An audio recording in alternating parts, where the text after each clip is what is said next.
Good morning, everyone, and welcome to our discussion on strategic hiring. We're fortunate to have with us this morning SAS Jobs, Employment Network, and Optimum Talent to share some of their best practices in hiring. I'm Nicole Shepard with the Regina Chamber, and I will let everyone know, you probably would have seen the little pop-up on your screen, that this meeting this morning is being recorded. So just letting you know that. I would like to start off by acknowledging the Indigenous peoples of all the lands we're gathered on virtually today. The Regina District Chamber of Commerce is situated in Treaty 4 territory, which is the traditional territory of the Cree, Saulteaux, Dakota, Lakota, and Nakota. We also acknowledge the traditional homeland of the Métis and honor their contributions. We respect and honor the treaties that were made on all territories and are committed to move forward in partnership with Indigenous nations in the spirit of reconciliation and collaboration. And just a quick reminder, please keep yourself on mute for the duration of the meeting this morning. Pretty sure we're all used to the drill by now, but just a quick reminder, if you're not one of the presenters, if you're not speaking, just keep your microphone on mute. And we are going to jump into our first discussion. We have Anna de Tavlin and Janice Kalkser from SAS Jobs with us this morning. Janice is the Director of Employer Programs with the Ministry of Immigration and Career Training, and Anna is the Manager of Employer Services, also with the Ministry of Immigration and Career Training. If you have any questions for Janice or Anna, please type them into the chat. We'll have a chance to ask them after their presentation, and then we will have some additional time for questions once all of our presenters have spoken this morning. So if you don't get to ask all your questions right away, don't worry, there'll be another chance at the end of all the presentations. Janice and Anna, I'm going to turn it over to you. Thanks very much, Nicole, and good morning, everybody. We're really pleased to be here today to talk to you about the services that our branch, Employer Services, offers, can support you in the recruitment, development, and retention efforts that you're undertaking. One of the primary tools that we offer is the sasjobs.ca job posting platform. Some of you may be familiar with this job board because it captures nearly half the market share for all new employer job postings in Saskatchewan, with the remaining sites like Indeed and so on making up the remainder. SAS Jobs is well known among job seekers as well. In October of this year, SAS Jobs received 676,000 visits, with about 75% of those visits from people right here in Saskatchewan. It's also visited frequently by individuals from all over Canada as well as internationally. It's connected to National Job Bank and is scraped by other job boards as well. SAS Jobs has a team of client service advisors available to provide any assistance you might need with getting your jobs posted. That team also has access to escalated support services that can directly assist you with recruiting, hiring, and job matching support on a one-on-one basis. Next slide, Anna, please. In order to provide that one-on-one service, Employer Services has set up dedicated account teams with sector specialization. We can offer an overall sector perspective related to challenges and opportunities that you might be facing. And we can also assist with individual recruitment strategies that may include connection with both domestic and international labor pools. We also can provide very specific data that can help you with your decision making. Our labor market intelligence group has access to very detailed information on both a sector basis as well as occupation specific information. One important note about this market information is that posting on SAS Jobs actually helps us to help you with providing Saskatchewan specific statistics about needs and trends. The more postings that are in SAS Jobs, the more we can get out of it to provide you with much needed data to help with your decision making. In addition to connecting with domestic and international labor pools, we can also facilitate connections with training needs and trends that can help you in both the immediate term as well as when you're forecasting your future recruitment needs. Anna?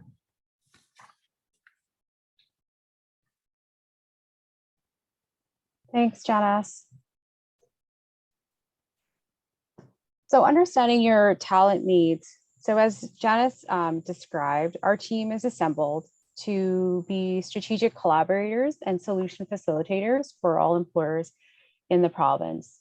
So what does this mean is that we, with the sectoral account teams, we will work with you directly to understand what your needs are, specifically what your sector needs are, what your industry needs are, and how we can help you and assist you with your labor and talent needs. So when we start the discussion with you, we identify workforce demand. So what types of jobs are you looking for? So these are initial questions that we would start the conversation with you as you go down the road. What types of jobs are you looking for? What are the positions overall that you're looking to hire for, or the vacancies that you need? What are the skill sets that are needed? So what are those key skills and competencies that are important to the roles that you need to fill overall?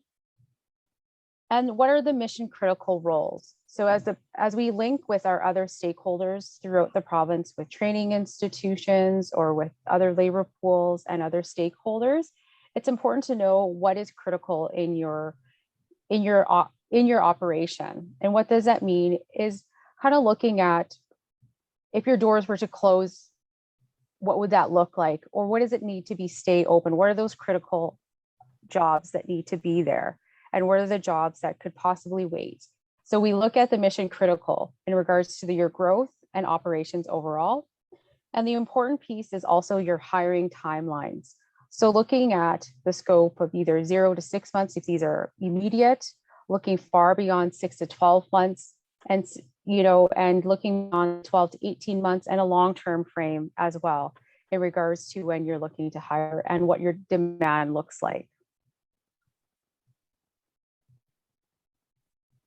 So in order to kind of find us, you can contact us and we can help you through the process and trying to navigate.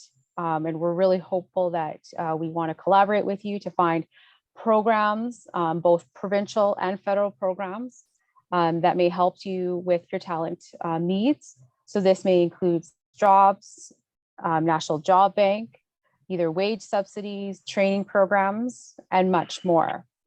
So our phone number there, we can be reached, and somebody from one of our sectoral teams will be able to discuss with you how to post a job, or just to learn more about our services and how we can help you grow your labor.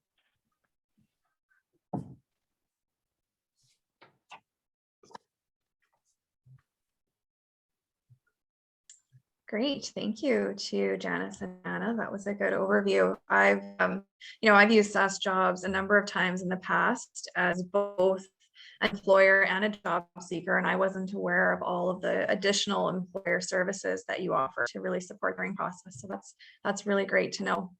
If anyone has questions right now for either Anna or Janice, please feel free to type them into the chat. As I mentioned, there will be another opportunity after the presentations for a bit more discussion.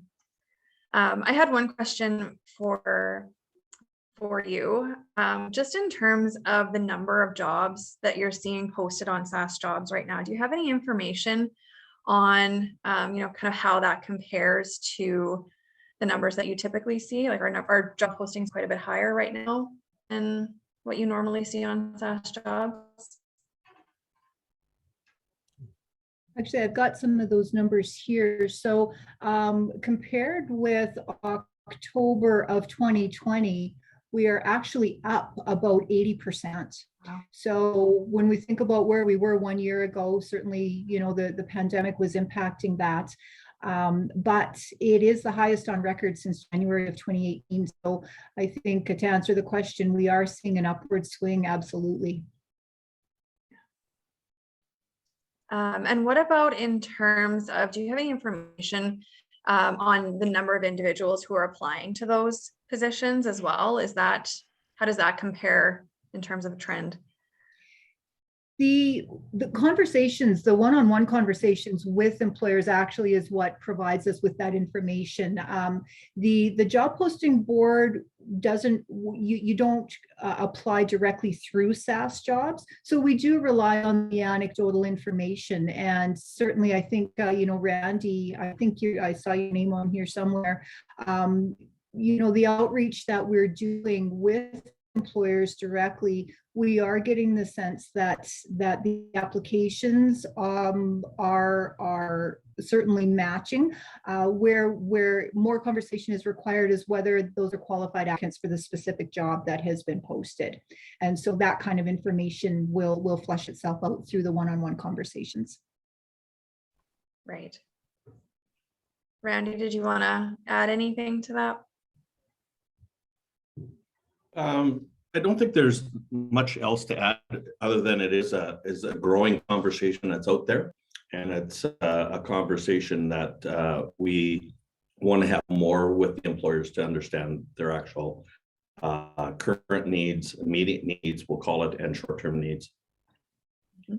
Absolutely.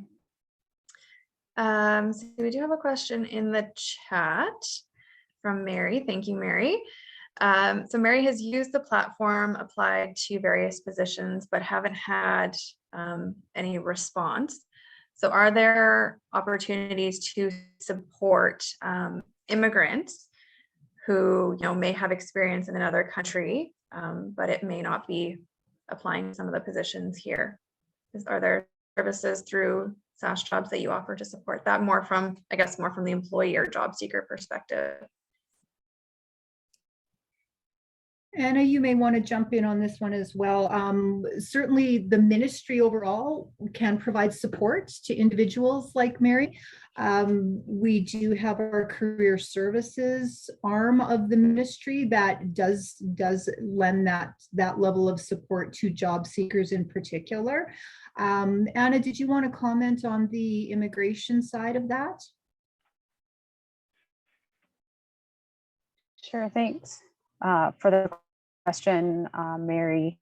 In addition to career services also contracts with various community stakeholders within Regina and throughout the whole entire province. And one in particular that has a specialization in immigration is Regina Open Door, as an example, that could assist you in regards to some of those services that you're looking to, refining your job search in particular, even looking at your career goals altogether, and getting a plan in place, like a career plan in place for you to move through various different opportunities in that regards, and programming as well, depending on what your experience is back in your home country and how they can align with experience here in Saskatchewan as well. Thanks, Anna. Randy, you wanted to speak to that as well? Just want to make sure we're understanding Mary's question. If I heard correctly, she's posted on SAS Jobs, but hasn't necessarily got applicants from foreign markets, if I understood that correctly. We have both sides of the conversation. I do with employers, and it's a question of how you actually put some of the language into your SAS Jobs posting will actually determine where you want applicants or not. On the reverse, I had a conversation with an employer where 90% of theirs was coming from afar, and they said, well, no, we're looking for somebody within the next 30 to 60 days. The immigration process is not going to be able to provide that kind of time frame. Immigration is a much longer time frame that you're looking at of months before you have those. So again, if you're looking for immediate, immigration isn't going to be your solution. If you're looking for the things in the next 3 to 6 months or today, those are what and Janice has spoke to, which is more the domestic side, which can be helped through the various arms of our career services team and the agencies that they contract with. Yeah, good point. Thanks, Randy. Mary, did we answer your question? Yeah, just the only thing is that I already applied do everything and open doors. My title, well, I am from Mexico, so my title now is validated through the WES association or something like that. So, but I have exactly the same. I know I can work as a lawyer because I am a lawyer in Mexico. Here I am studying a human resources management certificate, but it's so hard to find. I just can't find something like waitress or something like that. But I would like to work more professionally. Great. Absolutely. Well, it sounds like there are, some programs out there and you've already connected with some of them. So that's great. We do also have another session coming up next week on December 7th that we'll get more into that. We have Regina Open Door and a few other workforce development agencies speaking on kind of diverse hiring practices. So if you're free and are able to join us for that, we'll have more information. Okay, thank you. Great. Perfect. All right. Well, I don't see any more questions right now in the chat, but again, there will be another opportunity after we hear our next couple of presenters. I'm going to turn it over to David Eisenzimmer next. David is the Vice President of Management and Technical Division of Employment Network. And again, if you have any questions for David, please feel free to enter them in the chat. We'll have a bit of a discussion afterwards. David, I'm going to turn it over to you. Okay, well, thank you very much. Just gonna get my PowerPoint going here. Give me 1 second. So yeah, I guess starting off, I would like to start by thanking the Chamber of Commerce for putting on this event here today and inviting our presenters, SAS Jobs, myself, and as well Greg, who will be speaking here in a bit as well. It's great to be able to get back and do some of these events and be a part of the community again. Hopefully we can get back to doing these in person sometime soon as well. But jumping into it, I know some people may know about Employment Network. Some people may be first time hearing about us. So I want to kind of give you an overview of who we are, what we're about, and why we do what we do. So I guess jumping into it here. So what is Employment Network? I'm going to cover, like I said, who we are, what we do, why we do it, and our approach to this, and kind of break that down a bit more in detail on how that works. So who we are originally founded back in 1996 by our president, Miss Linda Langelier. She started the company off the idea that there must be an easier way to help employers find the right candidates and also help those candidates find the right ideal role. 25 years later, this idea still is very much weaved throughout our organization. We are a Saskatchewan-owned and operated recruiting firm with a national and international reach. We have attended recruitment missions across Canada and to also Ireland and Poland. And we have successfully recruited candidates across the Canadian provinces and have brought people in on the international level as well throughout the US. And we have had success in bringing people from Ireland and other locations as well. We are a team of 3 senior recruiters. Myself, I've been with the organization now for almost 13 years. As noted, Linda started the firm over 25 years ago. And then we have Kristen, who's also been with the firm for over 17 years. What we do, so we have a couple of different divisions. We have a professional and technical division.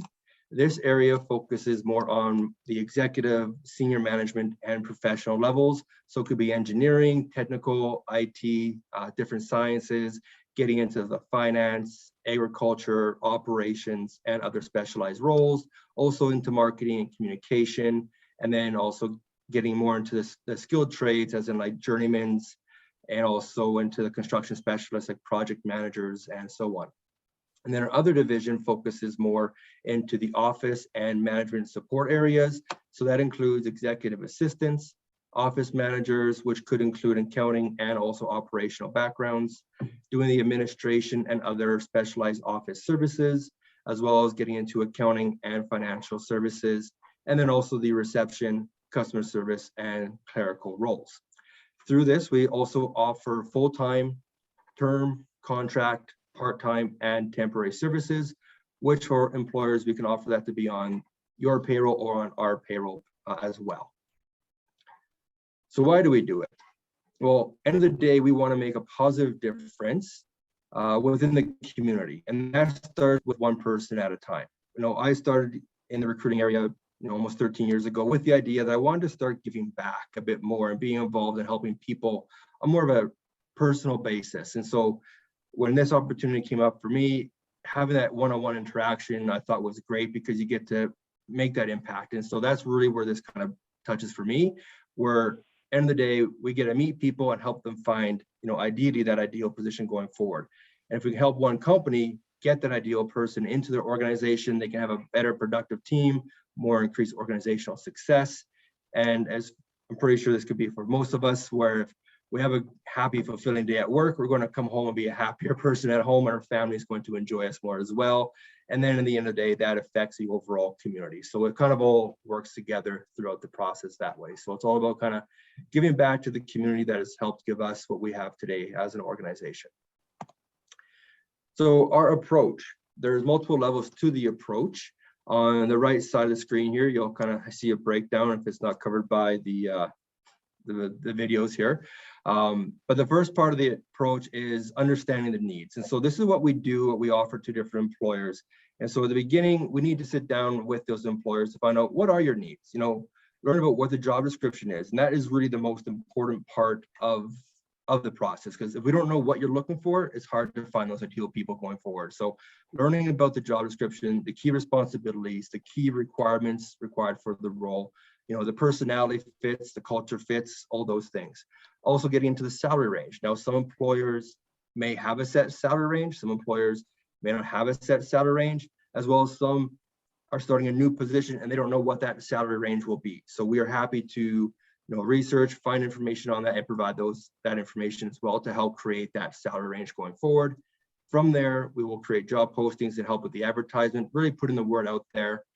As an organization, we like to use multiple avenues at once to help get the word out there and let that kind of work on our behalf as well, because we don't just do job postings. We do have an internal database where we have hundreds of thousands of people within the database, and we really use that as a great tool to find people that could be good fits for those roles, but also use those job postings to come back in. And we do use SAS Jobs a lot, so thanks for that organization and what they provide for us. So the next part, this is where we save employers a lot of time and stress, because getting the job posting out there, that's great, but then going through those applications sometimes can be overwhelming if you're getting lots of applications, whether they be local, international, whatever the situation is. It's a lot to go through. So that's what we do a lot in getting into that process. So we will source, we'll review the applicants that come in. Then we get into the screening process, where we really do the pre-qualification through the telephone pre-screen, where we'll basically have a chat with the individuals over the phone, find out why they're applying for the role, what piqued their interest for the role, and if what they're talking about really aligns with what the position is looking for, then we invite them in for more of an in-depth personal interview. That process can take between 1 to 2 hours for that personal interview, where we sit down and really kind of go through the individual's background, what their qualifications are, really making sure that everything aligns with what the job is looking for. And if they meet all those criteria for the role, then we take it to the next step, which we do the reevaluate and assess further through those follow-up processes, which include doing the reference checks, educational verification, criminal record checks if required, and all the additional pieces that belong in that same area. From there, we create a short list and then recommend the top qualified candidates. For any particular job, if we're working on a set job, we like to recommend between 2 to 5 candidates for the role. We don't want to give the employer a whole bunch of options, because then why do they bring us in to help with the process? We want to give them the best of the best for them to review for their position. That recommendation package includes an assessment report from us, basically highlighting skill sets and why we recommend the individual. We also provide the resume and then any of those additional references or verifications that were required throughout the process. From there, the employer will then choose to interview selected candidates through that package, and we assist with that interview process. Through that, we help coordinate the interviews, setting up the interview dates, times, locations, and whatever else will be required for that. That could include, for candidates, if there is, say, a PowerPoint presentation like I'm doing today, we can give the instructions for that presentation, or any other like online assessments or things that will be required. For employers, we can also help them in the process. If they are a newer organization and haven't had a bunch of experience doing recruiting, We can help them kind of develop their interview agenda or guide, set up interview questions, and also that final selection criteria throughout the process. During the interview, we recommend that employers hold interviews for about an hour to an hour and a half. Of course, this does depend on the scope of a role. If it's a very entry-level position, obviously you may not need that much time frame. But if it's a more higher level role, you want to spend the proper time with these individuals to get the chance to know who they are and how they fit within your organization. If you're having multiple interviews within a day, say interviews back to back, we do like to recommend a half hour between interviews, just to give yourself time to kind of digest that first interview, do any notes you need to do between it, that you're not rushing from one to the next and then things kind of get blurred together. A general concept for an interview, we like to break it down where you start off by having that candidate do their presentation or reviewing their background. That could be like the first 15 minutes where they can talk about themselves, their background, their accomplishments throughout their career. From there, you can turn over to the interviewer to ask their questions to the candidate. After asking your questions, then you want to get more into the company and the role and how that fits together and what this position that you're recruiting for is all about and how it fits to your organization. Then turn it back over to that potential candidate to ask questions throughout the process, saying, okay, so this role is about this. So my skill set fits in here. What else would I need to do or learn to be successful in this role? Whatever questions they may have, and then have that open discussion at the end of the process, and then close out the interview. After the interview is the post-interview process. So through that interview process, if you have identified a candidate that you think is a great fit and you want to offer the job to them, if you have everything already in place, your own offer letters and that's wonderful. If you don't, we do offer that offer letter as well. We can help prepare that for employers. Through that, we also like to be involved through the offer process, because throughout the whole recruiting process, we are working with that individual very in depth, and they usually through the process have a feeling that we're there with them, working with them, and they're very open with us. And so if we give that verbal offer to a potential candidate, they give us very honest and open feedback. And if there's anything that comes up that maybe doesn't quite align or they have hesitations, we'll know that up front, and then we can discuss that back with the employer, and then we can negotiate or see if there's certain things we can do to fix any of those hesitations that may be. If everything looks great, then we let the employer know that that offer has been verbally accepted, get that formal offer letter out to them, get it signed, and then return back to the employer. At the end of this process, we also provide regrets to any additional interviewed candidates or applicants that came in. And then after hire date, we also like to do follow-ups with both parties, so the employer and that candidate that was hired, to make sure that things are going great. And if not, we're there to assist in any areas that we can. End of the day, our overall goal is matching candidate skills and personality to the company and position needs, as well as to the right culture. And at the end of the day, to help meet those corporate goals for our clients. So in the end, why would you want to work with Employment Network? Well, we are a Saskatchewan firm with a global reach, with affiliates across the country and into the United States. We are passionate and driven for results. We operate with high standards and ethics. We represent your company professionally, and we make your role a lot easier. From the recruitment launch to the candidate selection and all the work in between and afterwards, we're there for you. We're not only a search firm, we're also a human resources firm. We specialize in recruitment, but also offer other HR services in regards to working with different employee issues or even terminations throughout the process. We assist with the entire hiring process, including job descriptions, doing the search and selection, employment agreements, helping with relocation of families. If you're bringing someone in from a different province or from a different country, we help with that. Also help spouses find employment, and also follow up with any performance measures, and also have assisted employers in the past with a lot of immigration processes as well. So at the end of the day, who said recruiting was stressful? It can be a stress, it can be a pain, and we're here to help alleviate that pain and try to make your jobs as easy as possible going forward. So thank you for your time, and I'm open to questions.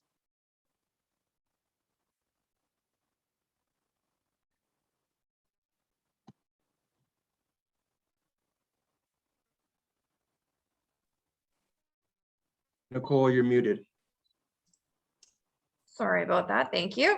Still haven't figured it out, Yeah. apparently.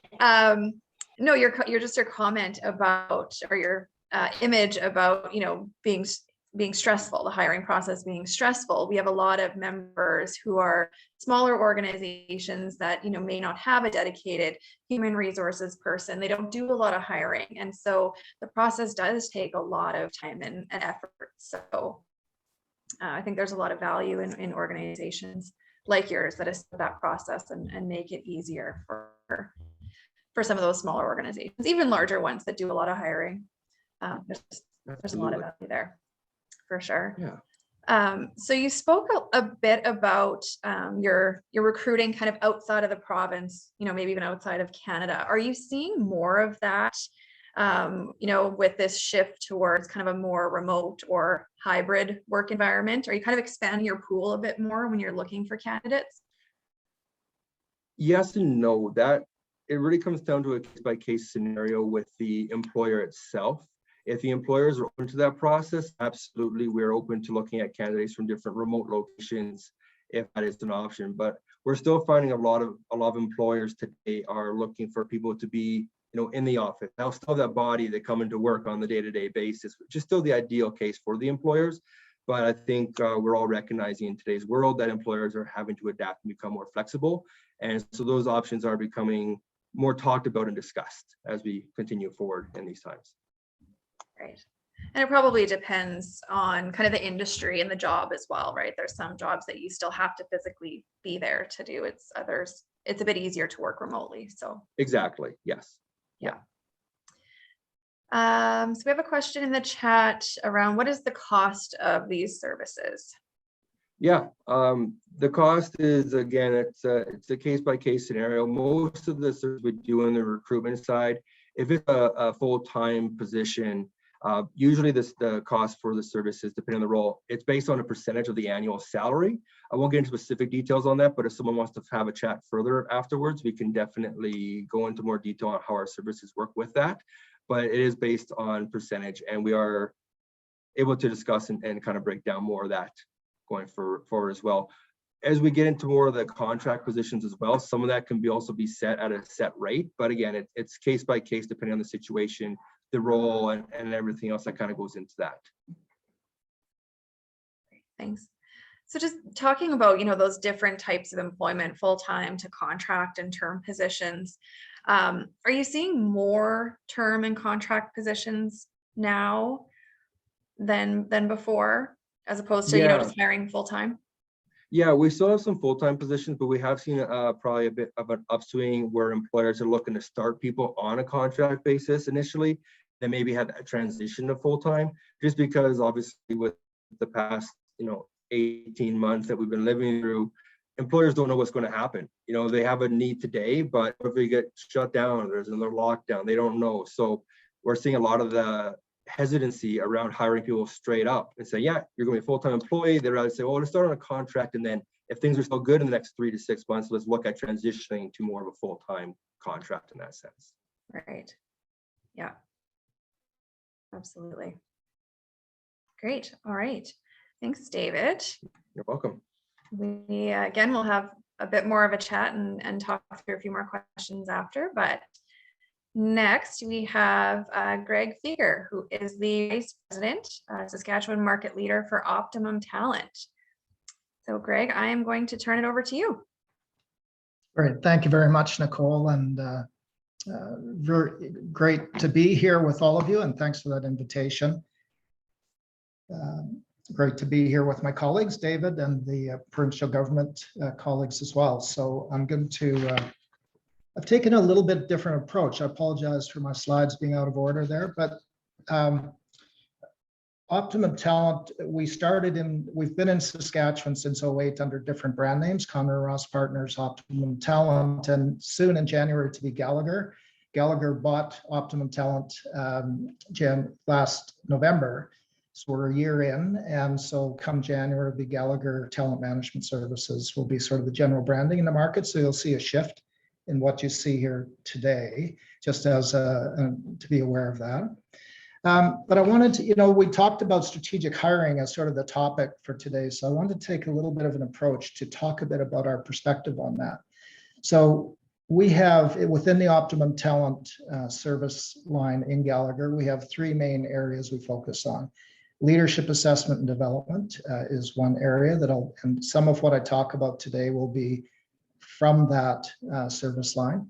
And then also executive search, which David has done a great job providing an overview of in the context of Employment Network. And you'll see some common information in that context in terms of the search process.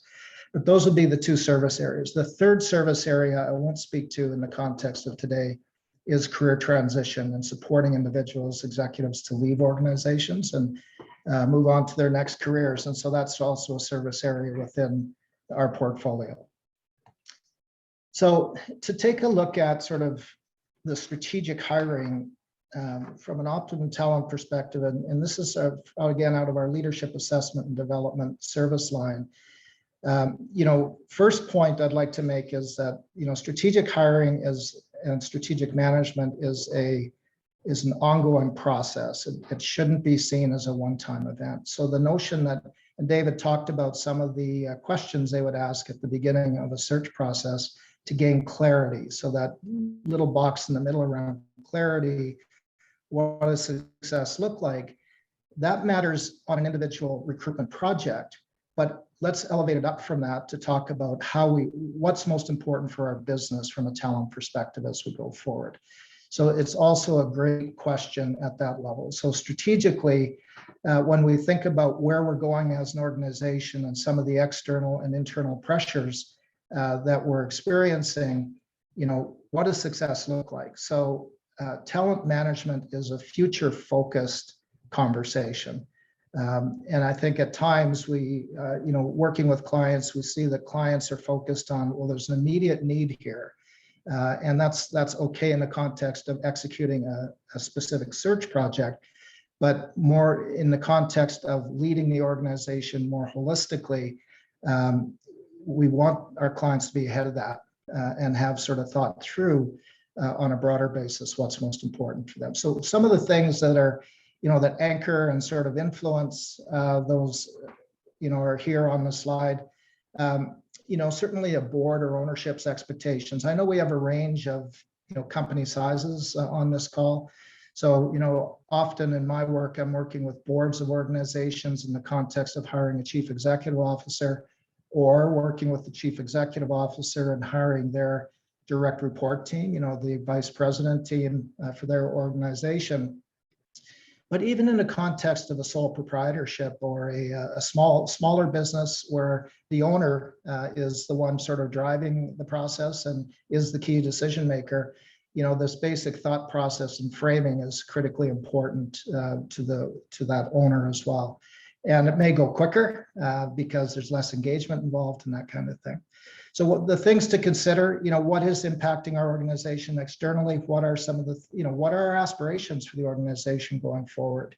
And then as we think about that, then what does that tell us that our organization needs to deliver? What are the capabilities that our organization needs to deliver on that strategic agenda? So there's also what's, the operating plan and challenges. So we have to keep the lights on, the business has to operate. So clearly needs will emerge and we need to think about, where are our potential succession gaps? Do we have key leaders that are moving towards the retirement stage? Do we have risk, really high performing leaders in our organization who we know are attractive to others in our industry or beyond our industry that we need to be mindful of as well. So you look at the operating plan challenges and sort of requirements that you need. Do we need to scale a particular part of our business, or do we want to double down on sales resources in a particular region or with a particular product line? And so again, any of those sort of questions and or aspirations will help drive sort of the thinking about what are the talent needs for our organization as we go forward. So then looking at sort of the demand side to that point, then we want to take a look at, well, who do we have? And I think one of the things that we often see is the question of how do we address our internal candidates in the context of a search process? This goes, again, this is more generalized conversation when we talk about succession management. It's really doing work in the context of your organization. And these are the boxes inside the strategic plan gear, if you will, on our slide that I'll come to in a minute. But who do we have, and where, if we need them to move into this regional director role, how close are they? And are they a year away? Are they a couple years away? And what do we need to do to support them to be successful in that transition, if in fact we were to make that promotion? So that notion of promotional readiness is a critical one in the context of identifying who those folks might be. And a big driver, of course, for a lot of this is workforce demographics. I'm of that sort of age group that's starting to look at retirement, so you get a lot of us in the 60 to 55 to 65 kind of age range, that depending on where they're at financially, depending on where they're at energy wise and health wise, depending on where they're at in terms of just lifestyle, they may be ready to make that move. And I think the pandemic has influenced some of our thinking and some people's thinking in that context. So again, the question is, as an employer, do I know what their perspectives are? Like, I've made some assumptions, about sort of retirement horizon, for example, but given everything that's gone on in the last 3 months, 6 months, do I actually know that? So, the notion of having good conversations with your internal folks in that context is critically important. And then in terms of just the broader talent pool locally, regionally, and as David mentioned, sort of increasingly nationally, when I think of the executive search work we do, it's typically a national scope that we're sourcing for candidates on. The demand from a candidate perspective, the attractiveness of Saskatchewan, the attractiveness of Regina, from a candidate perspective, is an important part of that conversation for an employer. What is our story as an employer? What is our story about why us and why here, that we can help sell? So the succession management sort of overall process is a broad sort of umbrella, an important set of conversations that each organization needs to have to set themselves up for success ultimately when you do identify. So where do we need to grow and develop our employees? And we have good confidence that we can do that based on some of these questions we've asked ourselves and have spoken to. And then where do we have to go external? And where we have to go external, then David and the team or an Optimum Talent or whoever can come into play, to support on a search by search kind of basis as well. So just a very quick high level view of the overall approach and methodology associated with succession management. And we use the word succession management instead of succession planning very purposely, because planning sort of invokes a one-time kind of set of activities. Succession management is ongoing. And that's sort of the key message that we want to make sure that we leave with the group here today. So this slide will be similar to David's in terms of the search process. I think, the search process is proven. As David had indicated, our focus I've shared with you is board, executive management, and middle management. So David's team does a number of roles that we typically, wouldn't do in that context. And that's great for the market to have, different providers with different scope and focus areas for your selection. But the overall approach, again, it comes back to that defined stage, starting out on a consultative conversations with our clients, whether it's the board and thinking of the CEO and what they need from their CEO going forward. Or if it's any level in the organization, the hiring manager, what does a hiring manager envision they need most of that's different than what they've had to that point, and sort of really getting clear on that, documenting that as David had indicated in the role profile, so that we can market the opportunity on your behalf to the talent marketplace. The attract the attract is really, as David had indicated, this is where search firms create huge efficiency for clients. And we're a research-based firm. We have a very large database of candidates. It's always a start point. It's never an end point. And we're out there using all the tools available to us to target specific organizations and specific individuals or roles in particular in those organizations that we know would be complementary to what our clients is looking for and from a requirement perspective. And so there's a tremendous amount of energy and effort and focus that goes into that identification of candidates, that attraction of candidates, in the sense of engaging them in the conversation about the opportunity and making sure if they're keen about it based on what they know, then we start to move them through the assessment process, which is the next stage.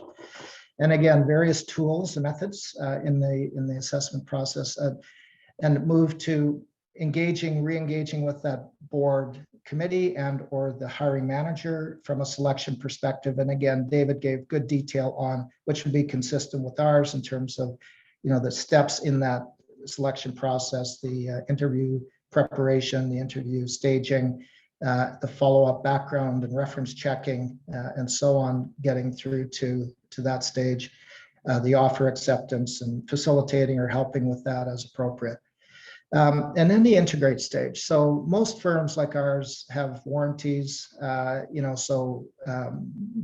which basically say if the individual leaves, in our case, in the first 12 months, if it's an executive search, for 6 months, if it's a professional level search, we'll redo the project at no cost to the client. And that's, subject to some conditions, really just there hasn't been a major reorganization or different traumatic events in the organization that really were the cause of the individual leaving. But in integrate, when I'm working with boards, I talk a lot about, the hiring decision is the beginning of your journey, not the end of your journey. So once you make that decision to hire person A, now the job is helping them to be successful and ensuring that they're successful in your organization. So again, at different levels, that will mean different things, but that onboarding and integration activities needs to be very purposeful. And the hiring manager needs to take it and see that as a key deliverable that they have beyond the hiring decision. And if it's a board who's making the hiring decision, certainly the board as well needs to be fully committed to engage and in particular the board chair, invest a lot of time with that CEO candidate. So a couple of, I guess maybe nuanced points on top of what David has already shared with you in terms of the process here. The psychometric tools haven't been talked a little bit about. I think David made a reference to it. But, in terms of the opportunity to really make sure from a diversity and equity and inclusion perspective that the work that the client is doing, the work that we're doing with the client is rigorous, psychometric tools can help with that. Psychometric tools can provide a level of objectivity to help really understand what are those key behavioral traits or competencies that are most important in the role, and address it in a scientific way. So we were very purposeful about being mindful of where we're sourcing, what the diversity mix in our candidate lists are, and then ultimately in terms of the objectivity of the questioning, the objectivity of the interview process, and so on. And the psychometric tool is another layer of objective information that can feed into rigorous and appropriate decision-making that way. In terms of what we've talked about here, some of the benefits of really having quality talent conversations in your organization at the strategic level before you make a decision to hire, and then also at the project level when you are working on a search project together. This list here that you can basically see for yourself, but those are some of the outcomes or outputs that certainly would be important to any of you in the context of your own organization.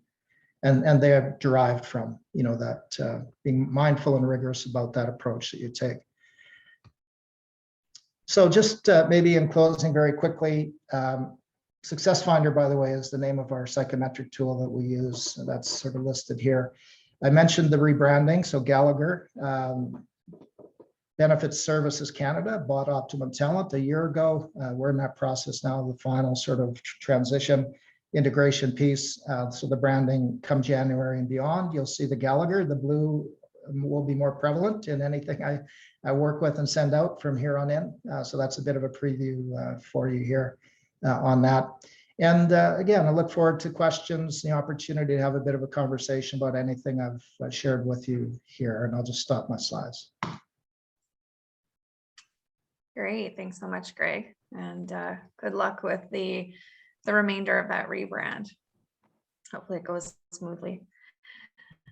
So you talked a lot about, talent management being a strategic and a future focused conversation. I completely agree. I think that's really important in any organization.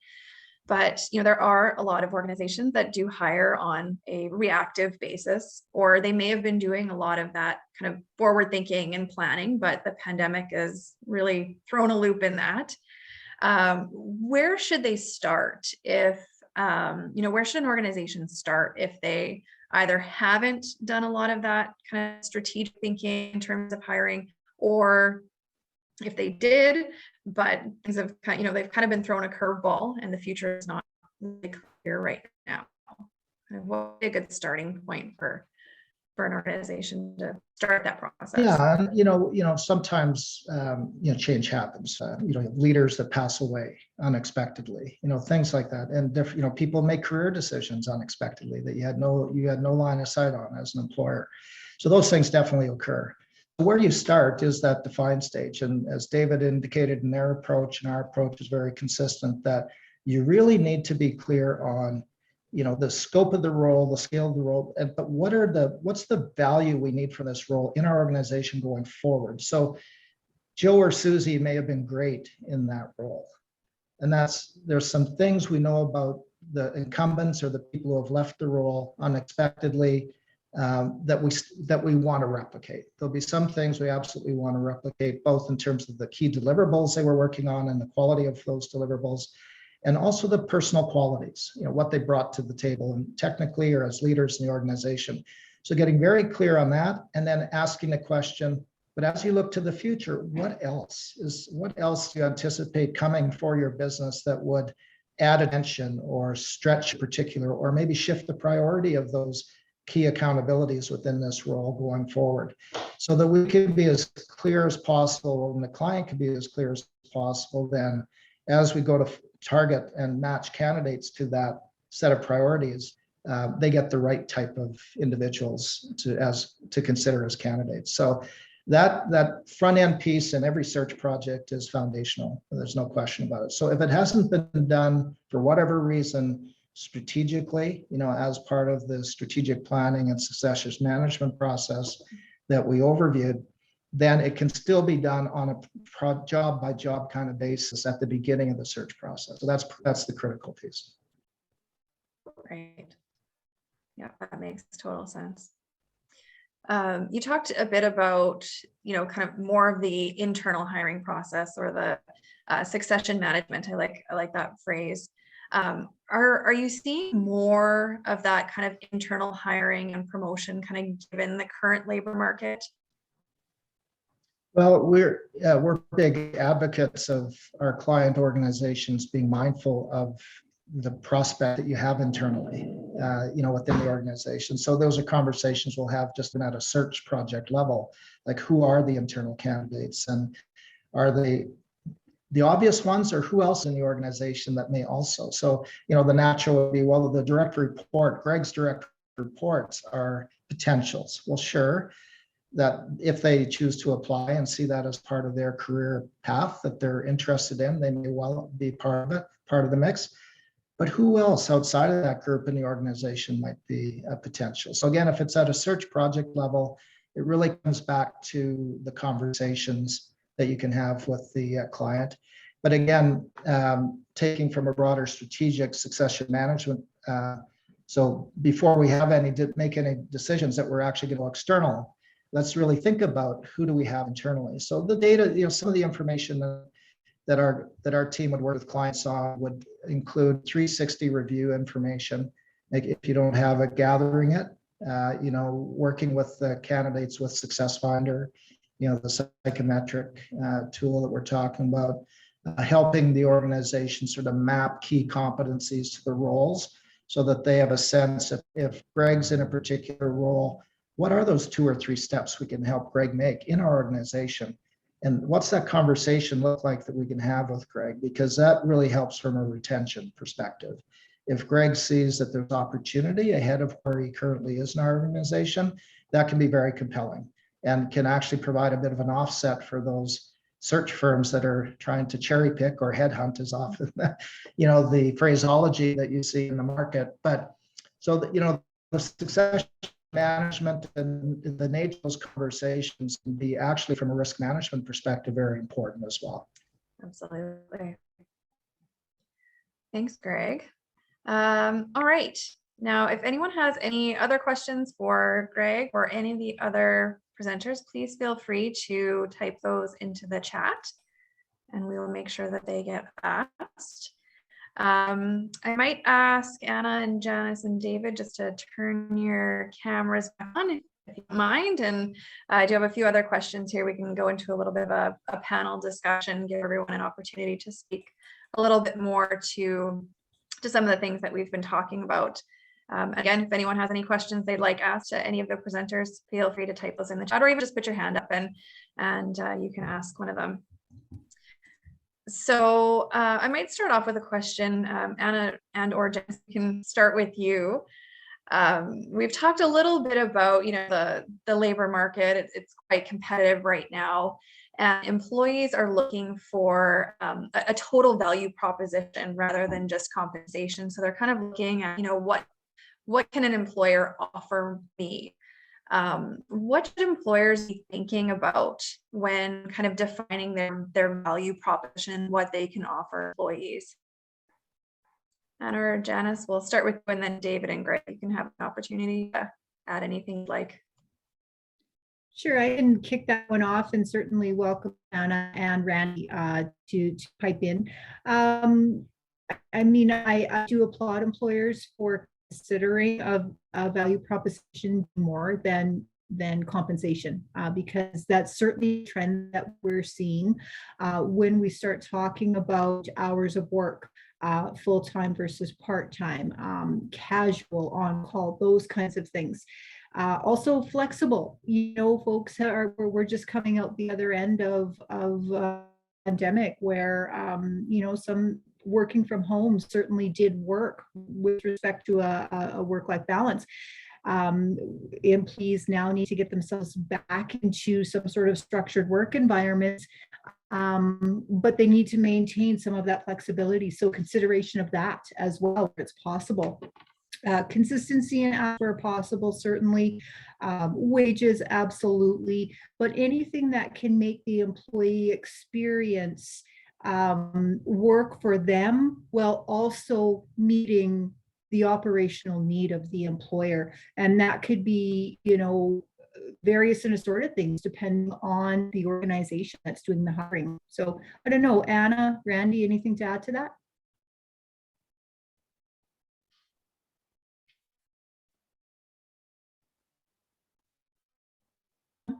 No. Good. Thanks, Janice. David, did you want to speak to that a little bit? Yeah, sure. I guess in relation to that, if you're going through the recruiting process and you're interviewing individuals, one thing I like to point out here as well, if you're looking to try to find a competitive advantage as an employer, as you're interviewing candidates, you may think certain things might be an advantage or may bring that total value proposition forward for a potential candidate. But I also want to recommend and encourage employers to be afraid to also put some questions into your interview process that actually would tailor to what is the value to that potential candidate. is getting more flex time a very important driver for them? Do they have kids at home, want to drop their kid off at school and pick them up after work, and can they do some remote time around that? Or I'm more interested in other components, like do they want to have a remote office where they can work from home on a regular, consistent basis, but then maybe come to the office a few days a week? You can ask those questions in the interview process. Now, if you're open to it as an employer, trying to find an advantage there in a sense and offer more, ask those questions in the interview, because people will tell you what they think and what is of value to them. And so if you ask them, you see a wide range of answers from people, and stuff that you would never have thought of that may pique one person's interest you may never have thought of it. So feel free to ask those questions throughout the process, because you just may find that, oh, we already do that, or, oh, we don't do that, but we could easily add that in. So feel free to ask those questions. You may be surprised on what you can add that really isn't a huge add really at the end for your organization, or it may be huge for you in the end too, but if you can accommodate it, it may be worth your time too. Yeah, absolutely. Greg, anything to add? Maybe just one, but yeah, I agree 100% with the employer experience notion, and while that's a bit nebulous in terms of what's actually in there, I think what's critical is, and what I would add to that there is, how do your leaders behave? What's the culture you have, and what's the leadership behavior that I'll experience when I come into the organization? And so the notion of psychological safety is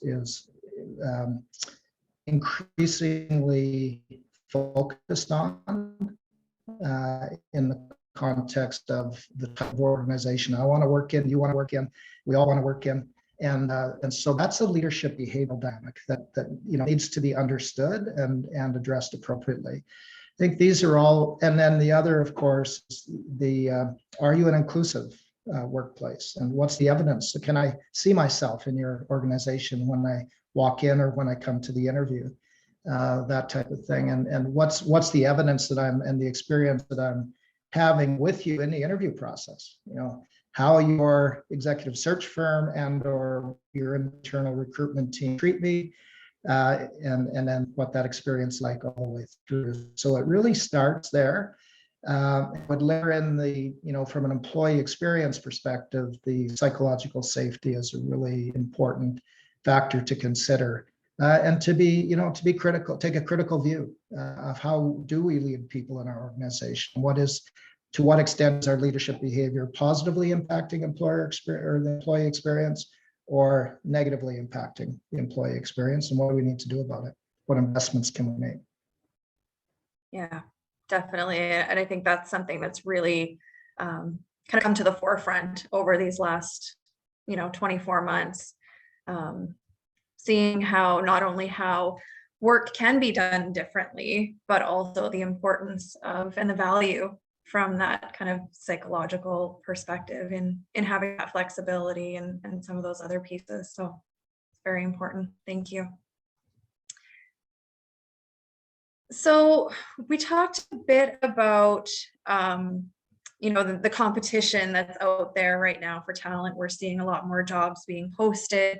Are there other things that employers should be considering in their hiring practice, given kind of competition that exists? So, we just talked about kind of that employee experience, that value proposition, flexibility. Are there other things that employers should really be thinking about if they're going out to post a position or look to fill a position? Greg, why don't we start with you on this one, if you don't mind? Yeah, I would, I think telling your story and getting your story to where you want it to be is critical. And everything we've just talked about around experience and, and what our organizational needs are, what the scope of this role is, how it adds value, all that's critical in telling the story. But what's, I think, most important to the reputation over time of the organization is that the story we tell on your behalf is congruent with the experience I have once I'm a member of your organization. So if there's an incongruence between how the story we're telling about our organization and how I'm experiencing the organization, that word gets out quickly. And I think that's a really key component that I would just shine a light on. Yeah, definitely. You need to be able to, not only does the employee need to be able to deliver on, what their experience, but equally as important for the employer. David, did you have anything to add to that one? I kind of go on that as well, in the sense, during the process, yeah, you don't want to go into an interview process and, you know, you're meeting with the recruiter or the interviewer and it's a great interview and everything goes well, you have a great rapport, you think, oh, this is going to be great, I got a great vibe from this, so if the role's anything like it, I'm super excited about the role. And then you get hired and go into the job and all of a sudden it's a completely different scenario. That's one thing that it does happen, and you need to be aware of that and try to make sure that you do paint that picture properly, because if someone thinks one thing and gets something different, they may not be happy and may not be around very long. So I do kind of echo Greg in that fact. But I think in these situations too, it really is coming down kind of to that kind of case by case scenario per the individual. And I think, just going back to what I said on the previous question about during the interview process, don't be afraid to ask questions that tailor around that area as well. What is certain things that are going to be key interest for those individuals? And if you offer key things, well, then that's great. If you don't offer them, can you bring those in, or can you adapt to that piece as well? So, you know, an interview process isn't just a chance for the employer to learn about, you know, potential candidates. It's also a chance for the employer to learn about themselves, maybe learn about what they do at that organization that they're doing better than us, and maybe we could also adapt going forward, right? So don't be afraid to also try to use an interview process as a learning opportunity in a sense that way. So. Absolutely. Now, Janice, anything to add from your perspective? I think the one thing I think that Greg and David kind of hit on the really great points of it is, when you're going into the recruitment process, it's almost like you're already going into the retention process, right? What am I going to have to do to keep this employee engaged? How to make them feel valued, and all add those things. So I think, as you said, it is a job seekers market right now. They can go to your competitor basically right after they just talk to you and compare. You know, it's not apples to oranges anymore, right? It's sort of like I could have both possibly, sort of scenario. And I think when you kind of go into that recruitment process, you're already going into retention. How am I going to keep this person in my organization? What do I need to do in order to do that, including what are they wanting from the job, and vice versa? What do I need? So kind of building that sort of right at the get-go of it, at the expectations of what's required from both the employee and the employer side. And you know, like we already talked about in our last question, was about the employee value proposition, and that's where it starts. And that in that regards, as an organization, what are you looking for? What is as well overall? And maybe it's just not a good fit. I think the honest thing, like, you know, Greg had said it too, like, we have to look at the whole picture of your organization as well. And in some cases it might not be a good fit, and this isn't going to be a long-term thing. It's going to be a short-lived experience for all. And that experience is, we want that whole loyalty and long-term experience with that employee, because it's your reputation, right? Absolutely. And I mean, if it's not a fit, you're going to find that out sooner than later. So it's best to be transparent and upfront that, you know, maybe it's not a good fit, rather than finding that out, you know, 6-12 months down the road, whatever that is. Thanks. So when it comes to writing a job description, I would like to get your thoughts on, you know, what are some of the do's and don'ts, or maybe some tips for writing a job description that's going to attract candidates that you're looking for. David, maybe we'll start with you. Okay. I think when it comes to the job description, I like to look at it in kind of two actual descriptions in a sense. One is more the in-house kind of job description, where you have the whole outline, like everything's in there, all the details, all the requirements, and the whole show in a sense. Because if you post everything online, sometimes it's just too much for people to really absorb and take in, and you may lose candidates because of it. So I like to look at it, have your full job description, which is your in-house document that you use as a template for any candidate coming in. But then when you go to market, kind of hit those key things that are really the most important piece, because you want to make sure you have enough out there that's going to pique interest, but not too much where you're going to bore people or they're not going to be interested to apply. So that's one of the key things I want to touch on, was just that piece of it. I see a lot of people, they create a job description and that's what they use for all of it. And then sometimes there's things that are missing because they don't have enough in-depth information in that job description. Or sometimes they got much information, and candidate's like, well, I was interested, but then it just seemed like there's just so much going on, and I just kind of lost interest and decided not to apply. So there's different factors that way. So it's one of the things I wanted to highlight is, have one for your in-house information, but also then have that external one that you can use for the postings that can put it out there and keep it to the point, and that it's not going to be long, people become bored in their process. So that's a good point. And I know SAS Jobs has done a good job of helping employers with that. I was posting a job description a couple of weeks ago, and they've done a good job of limiting the amount of information you can put in there. So it kind of helps with that process. You have to go through and pick out what's most important, because it limits what you can. Exactly. Yeah, I like that. That's how they do it. It's great. Greg? Yeah, again, very supportive of David's comments. Generally, and I guess the way I think of it is the public facing, and we would refer to it as a search profile as opposed to a job description, but it's grounded in the job description, is a marketing tool. So the search profile is a marketing tool. You're marketing your organization, this opportunity to individuals, and you have to think of it that way. So how is it different than your internal job description? Your internal job description has sort of the the facts, the key accountabilities, the key attributes that are required in the role, those direct who reports to it, and all those very important elements that can be reflected in the marketing tool. But again, to David's point, not necessarily the same level of depth that you would see in the internal document. But the key difference to me is one is really a marketing tool versus an accountability framework within the organization. The job description is part of the accountability framework within the organization. So that would be the key difference. So you have to think of it that way. You have to be a bit of a marketer when you're framing an external document. Yeah, absolutely.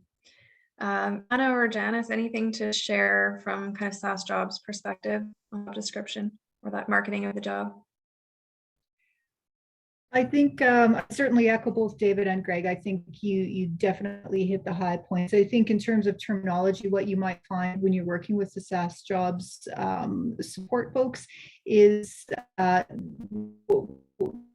job search profile that Greg mentioned, is that the SAS Jobs folks would consider that a posting. And so we really do try and differentiate between the posting, so the marketing component, versus the internal administrative tool that kind of assists with the relationship between an employee and a manager. So it's very different needs. You'll need to manage performance against a job description and accountability. You'll need to, all of those internal administrative things, once someone's already within your organization. But if you're trying to attract, they don't really need to know about processes. They don't need to know a laundry list of tasks. They need to know overall what are the key accountabilities, and do they see themselves being able to fulfill those key accountabilities? Right. Yeah, absolutely. So we've talked a bit about kind of the interview process and, the importance of transparency and kind of two-way dialogue. It's not just the employee that's being interviewed, but also the employer. From the employer's perspective, what are some things that you should look for when conducting an interview? Are there certain skills or things that you'd want to specifically kind of look for, keep an eye out for when you're conducting an interview? Greg, let's go to you first, if you don't mind.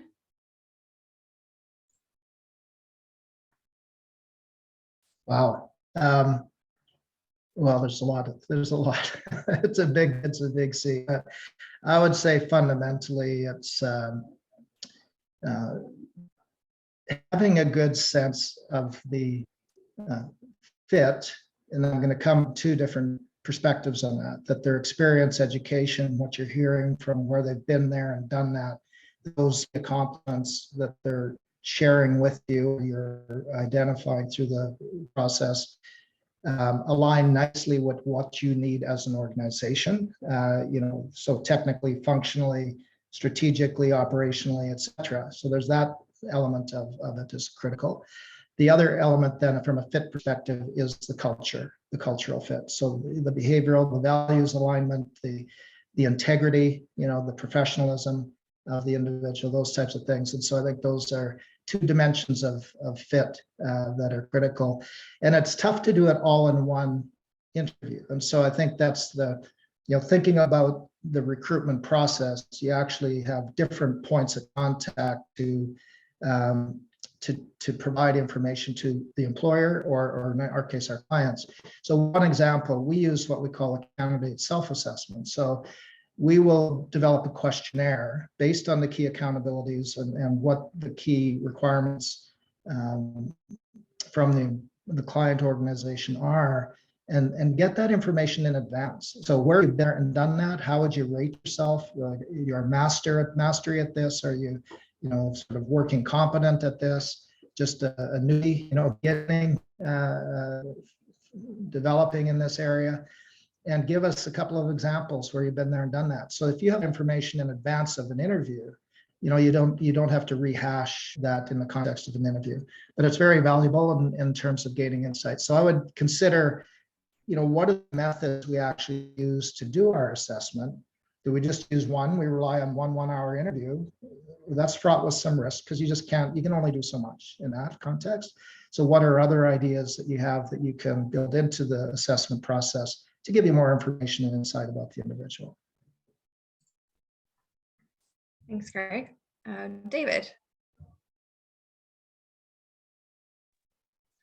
Yeah, I was making some notes there, and Greg kind of hit everything that I was touching, but I'll kind of go a bit into it as well. But the one thing too that I'd like to look at initially, it is the cultural and the personality fits. When you get an applicant that comes in, you get the resume, you get their CV, you read it through, you look it over, you're going to tell that if they have that skill set that's required, pretty close, if not, to check out most of the boxes. On the technical skill set side, if most of that is already covered.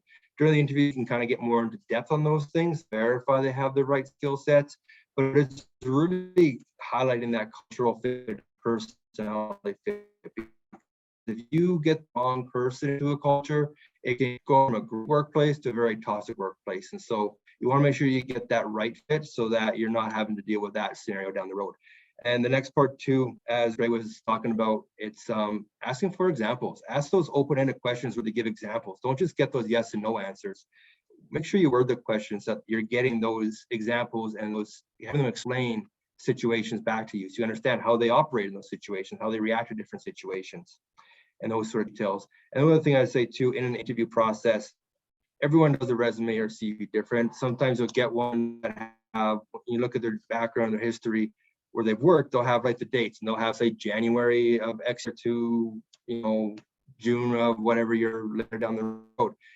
And sometimes you'll just get years. And one thing I always do when I'm interviewing, especially when I get those ones, I always confirm the dates, because all of a sudden you could have someone that might have had 2005 or 2010, right? And but maybe got hired December 2005 and left the job in January 2010. So what you thought was a 5-year window really is only a 3-year experience. So there's little that you can kind of verify, because now there's some gaps in that resume. So what happened in those time frames? So being aware of those little things as well could actually become bigger situations that may save on the road if you can catch it beforehand. So a couple of little things there. Yeah, those are great little tips. Thanks, David. And Janice, I know the interview process is a bit beyond the scope of SAS Jobs, but I do want to give you an opportunity if there was anything that you wanted to add. I'll just throw out a couple of thoughts here.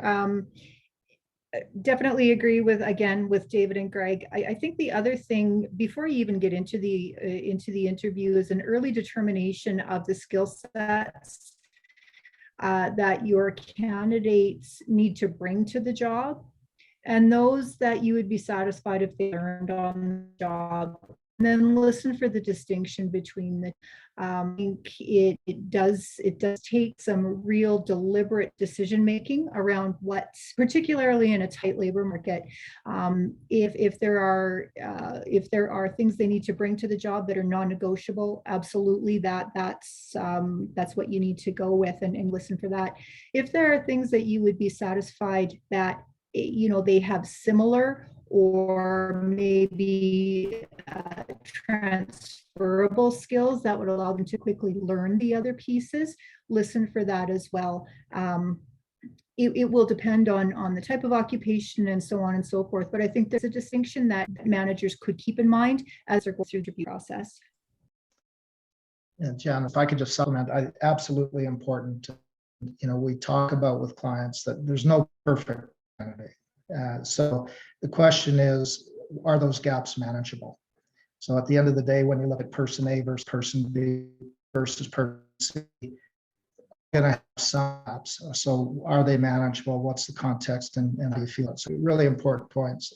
The other thing I would supplement, Nicole, is just the notion of the psychometric assessment again. So in terms of deriving additional information that's that's scientific in nature, evidence-based, that helps supplement the various activities through the assessment stage of the search process. Absolutely. Yeah, it's important to use all the tools available to make that decision. Great. All right, well, we're coming up on 1 o'clock here. So I think that's all the time that we have for questions, but thank you very much to all of our presenters, Greg, David, Anna, and Janice, for sharing your insights today. I think there was a lot of really great tips and information that we can all take away to our hiring processes. Thank you to SAS Jobs for supporting our event this morning. And thank you to everyone for attending as well.